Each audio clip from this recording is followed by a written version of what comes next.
Do you suppose then that the society has overlooked the transitional pressures that come along, with growth, especially for the millennials, for the youth, for the teenagers at this point, said that they've been left to figure out life for themselves, hence such scenarios?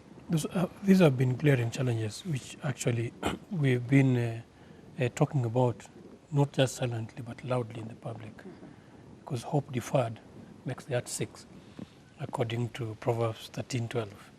If you give people hope that is not answering the desires that they are expecting, then definitely they will give up. And giving up, just yesterday, I think we might discuss that UNDP published a statistic that shows that about 40% of Kenyan population live below poverty line. And when you talk about below poverty line, because poverty, somebody defined poverty. If you put poverty in a weigh balance with 50 plagues, they say poverty will weigh 50 plagues. So that's how ugly poverty is. So if you find people who are living in poverty, somebody says for lack of a bread, a man will transgress. And the leadership that we are having and the governance we are having, which is constantly and adamantly insensitive to the plights of the citizen, the reasons to why some people choose to. You've seen people saying they rather go live somewhere else, but they'll come back to Kenya when Kenya straighten up.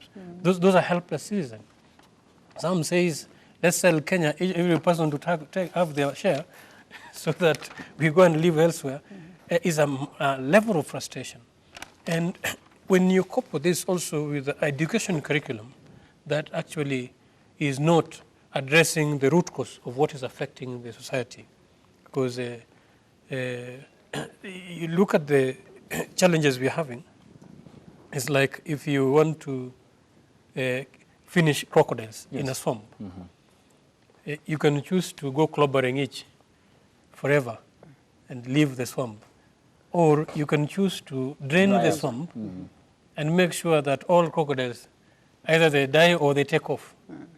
You would have addressed the lasting solution to the problems that are ailing us. Look at the things that we are going around, the vicious circles of the questions we are asking, is because we are not going to the root cause of the problems that are facing us.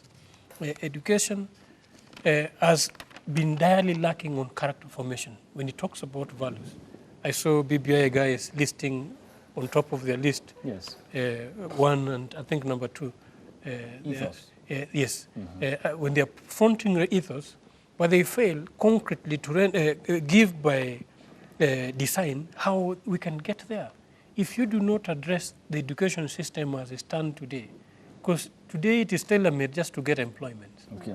You learn, and how many jobs are this government creating? If anything, actually, they've been cutting downward. That UNDP report shows that actually the economic index has deepened instead of rising. So if since 2016, so if the government who actually is giving you hope of employing you is the one who is cutting and retrenching, seriously, what hope are people left with? So if the government, and that's why I've told parents to take charge of their children's education.